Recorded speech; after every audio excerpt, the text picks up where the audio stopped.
Christian Duprat, je vais vous laisser la main. Très bien. Est-ce que vous avez ma diapo en plein Oui, écran? absolument, Oui. elle est là, oui. Parfait.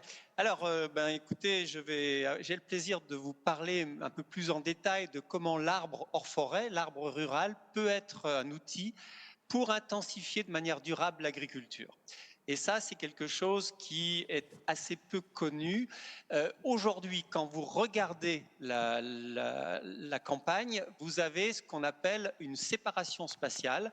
Vous avez les zones cultivées, les zones forestières, les zones naturelles. Et le fait d'avoir spécialisé, ça a permis une intensification agricole énorme, mais ça crée également de très gros problèmes écologiques et de durabilité. Donc là, la question que je vais aborder, c'est est-ce qu'on ne pourrait pas mélanger les activités, donc remettre des arbres dans les parcelles agricoles? Et là, j'ai mis une autre image, ce sont des panneaux photovoltaïques qui remplacent des cultures. Est-ce qu'on ne pourrait pas associer des panneaux avec des cultures? Donc avoir des systèmes plus complexes, mais plus efficaces dans le sens de la durabilité. Autrefois, on avait des mélanges partout.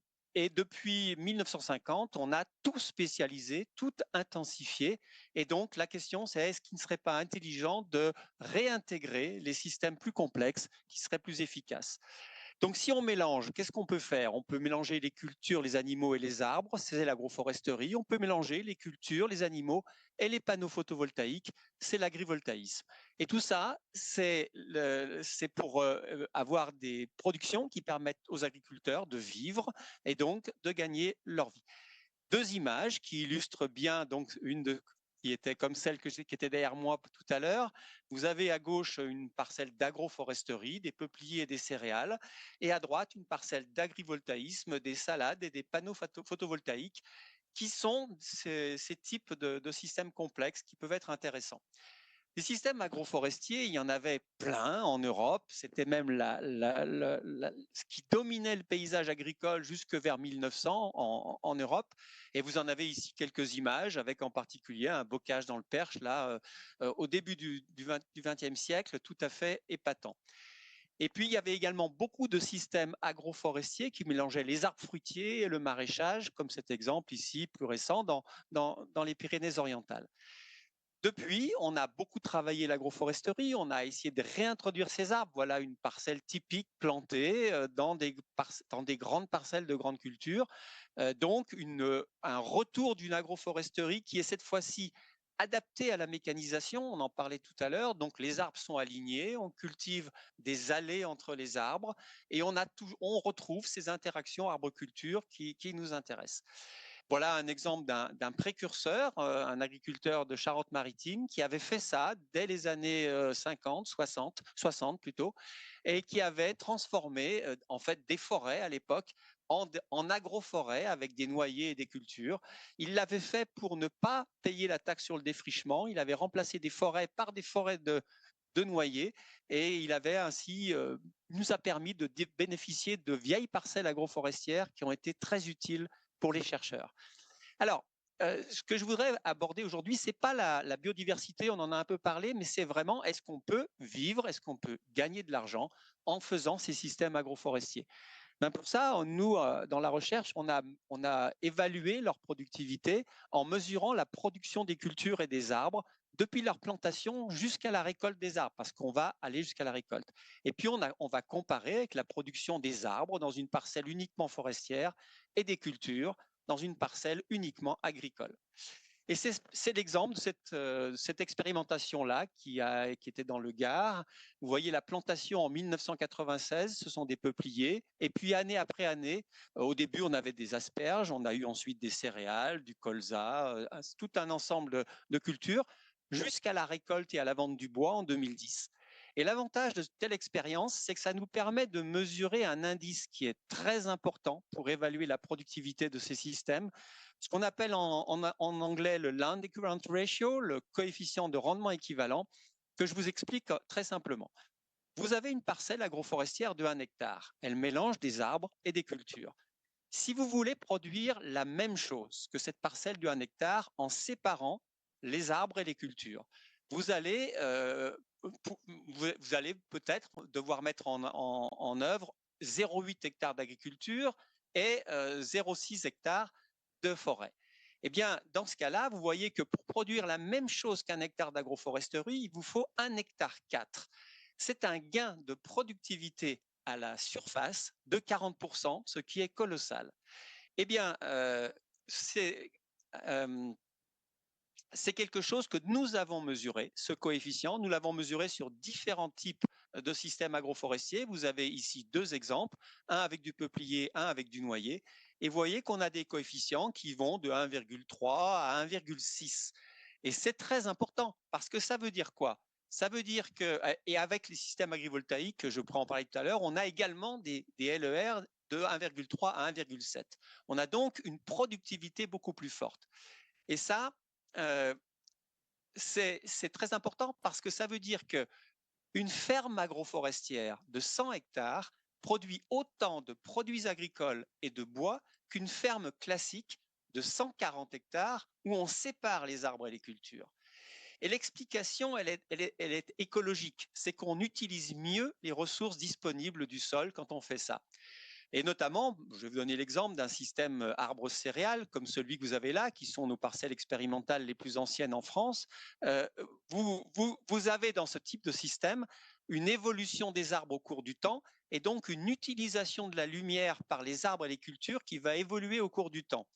Et on a, grâce à nos modèles de simulation numérique, on sait quelle est la proportion de la lumière du soleil qui est utilisée par les cultures dans ces systèmes. Et vous voyez à gauche, sur 40 ans, la culture utilise, ce qui est en rouge, environ 30% du rayonnement annuel sur un hectare de terrain en France. Si vous avez une forêt à droite, les arbres en vert utilisent au début très peu, ils sont tout petits, puis peu à peu jusqu'à 50%. Mais en gros, il reste énormément de rayonnement solaire qui n'est pas utilisé par les plantes.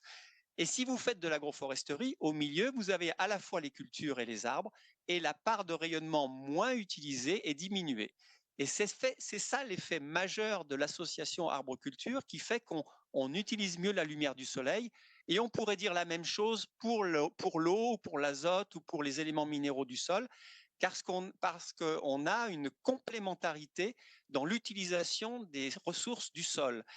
Là, je vous montre un exemple où on avait carrément déraciné intégralement des arbres pour étudier leur enracinement.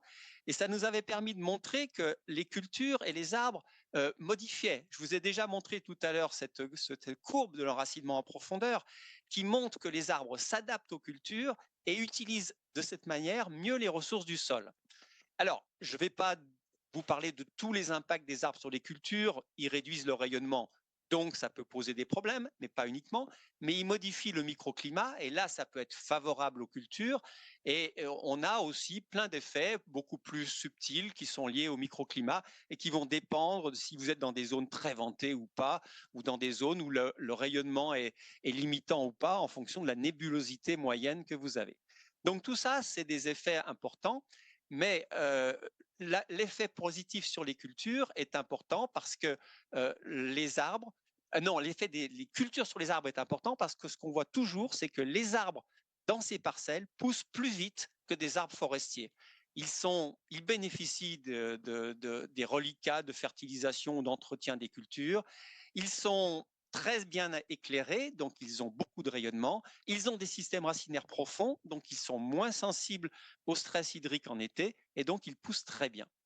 Alors, un aspect qui est intéressant, c'est que nous, on travaille sur des modèles numériques qui nous permettent d'accéder à des variables difficiles à mesurer. Et par exemple, on peut savoir quand les arbres sont en stress hydrique, quand les racines des arbres meurent et donc font de la litière souterraine. C'est très important, la litière. On parle souvent de la litière des arbres par les feuilles, mais il y a aussi la litière des arbres par les racines. Et ces racines d'arbres qui meurent dans le sol, c'est très important pour la fertilité du sol. Et un des résultats tout à fait étonnants qu'on a pu obtenir, c'est l'influence de l'opportunisme des racines des arbres sur leur croissance. En fait, si un arbre avait des racines qui poussaient de manière aveugle dans le sol, qui allaient partout, c'est ce que vous avez en haut, c'est un schéma issu de simulation, c'est très différent de si vous avez des arbres qui ont des croissances racinaires très opportunistes et qui vont donc là où il y a de l'eau, là où il y a de l'azote. Et comme les cultures modifient considérablement là où il y a de l'eau et là où il y a de l'azote, En agroforesterie, vous avez un impact qui est ici représenté par ces courbes, où on a la croissance des arbres s'ils étaient quand ils sont opportunistes en vert et s'ils étaient aveugles, entre guillemets, si leurs racines étaient aveugles en noir. Et vous voyez qu'on accélère la croissance de l'arbre de presque de 1/3 par la compétition par les cultures grâce à l'opportunisme de leurs racines. Et ça se joue sur la biomasse aérienne, ils poussent plus vite, mais surtout sur leur biomasse souterraine, qui est parfois deux fois plus importante pour des arbres agroforestiers que pour des arbres forestiers.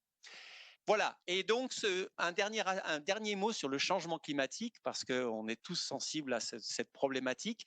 Eh bien, nos simulations nous montrent que le coefficient de rendement équivalent, le LER des systèmes agroforestiers, augmente avec le changement climatique. C'est-à-dire que les systèmes agroforestiers seront de plus en plus adaptés à protéger notre agriculture dans le cadre du changement climatique. Voilà, alors quelques mots, pourquoi l'agroforesterie n'est pas adoptée massivement? Tout simplement parce qu'elle ne procure pas d'avantages productifs à très court terme. Quand vous plantez des arbres, il faut être patient et c'est souvent vos enfants ou vos petits-enfants qui vont bénéficier de l'impact de ces arbres. Donc c'est difficile d'amorcer la transition et c'est pour ça qu'il faut aider la transition. Il faut aider les agriculteurs à faire le pas et ensuite le système s'auto-entrera. Et puis il y avait toutes les craintes sur les régimes de la politique agricole commune, mais ceci s'est bien amélioré. Voilà, donc je voudrais faire un petit aparté avant de terminer sur le problème de l'énergie à partir des terres agricoles.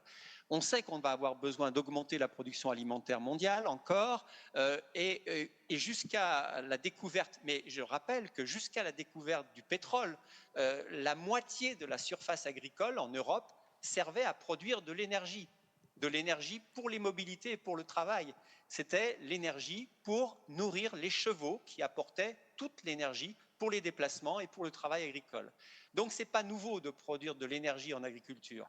Et là, il y a quelque chose de très important aujourd'hui, c'est toute cette affaire autour des agrocarburants et de l'agrivoltaïsme. Si vous avez un hectare en France, vous pouvez faire du colza, avec le colza du diester, et avec ça, vous pouvez faire rouler une voiture avec un moteur thermique diesel 20 000 km. Si vous faites du blé, vous pouvez faire de l'éthanol, une voiture à essence, elle roulera 22 000 km. Pour faire mieux, on sait maintenant faire des carburants avec de la biomasse totale, c'est ce qu'on appelle biomass to liquid, BTL, et faire rouler un moteur thermique. Avec un hectare, il roulera 60 000 km. Mais si vous passez à des panneaux photovoltaïques et que vous faites de l'électricité, qu'avec cette électricité, vous faites des carburants de synthèse, power to liquid, PTL, et donc un moteur thermique classique, ce véhicule-là pourra rouler 450 000 km. Si vous faites avec cette électricité de l'hydrogène, une pile à combustible et un moteur électrique, votre voiture pourra rouler 900 000 km. Et si vous faites avec vos panneaux photovoltaïques de l'électricité que vous injectez sur le réseau et qui sert à recharger les batteries d'une voiture à moteur électrique, vous pourrez rouler 3 millions de kilomètres. L'énorme différence, c'est que, comme en agroforesterie, avec des panneaux photovoltaïques, vous pouvez maintenir la production agricole. Donc, vous pouvez rouler beaucoup plus. Et en fait, aujourd'hui, si on se pose la question de qu'est-ce qu'il vaut mieux faire dans les campagnes, eh bien, 20 000 hectares de photovoltaïque, d'agrivoltaïque, permettraient autant de déplacements que 1 million d'hectares de culture énergétique. C'est ce qu'on a aujourd'hui pour faire les agrocarburants. Voyez donc que ce coefficient de rendement équivalent qui s'applique à l'agroforesterie et à l'agrivoltaïque est très important, et en agrivoltaïque, il est important. Donc, comme tout à l'heure, je vous l'ai dit, 100 hectares d'une ferme agrivoltaïque, c'est 150 hectares d'une ferme où on sépare les panneaux photovoltaïques et les cultures. Voilà, c'était pour ça que je voudrais insister sur le fait qu'aujourd'hui, certaines personnes opposent agroforesterie et agrivoltaïsme parce qu'ils craignent que l'attrait financier de l'agrivoltaïsme fasse abandonner l'agroforesterie aux agriculteurs. Mais de mon point de vue, c'est totalement non fondé parce que, d'une part, l'agrivoltaïsme ne concernera que très peu de terres agricoles. On en a besoin au pire, au mieux, de 0,5% de nos terres agricoles pour produire toute l'électricité française. Donc, ce n'est pas nécessaire. Et les deux systèmes sont très complémentaires pour une transition agroécologique et énergétique couplée pour les agriculteurs. Voilà, je terminerai sur cette image un peu farfelue. C'est quand on vous demandait à l'intelligence artificielle de vous faire des systèmes intelligents qui valorisent les ressources naturelles. Elle vous sort une ferme agrivoltaïque et agroforestière à gauche, ou même de l'agroforesterie sous des panneaux photovoltaïques à droite. Est-ce que c'est intelligent? L'avenir le dira. Mais en tout cas, ce sont des systèmes qui utilisent beaucoup mieux la lumière du soleil. Et la lumière du soleil, c'est notre avenir. Merci Christian Duprat. Merci beaucoup.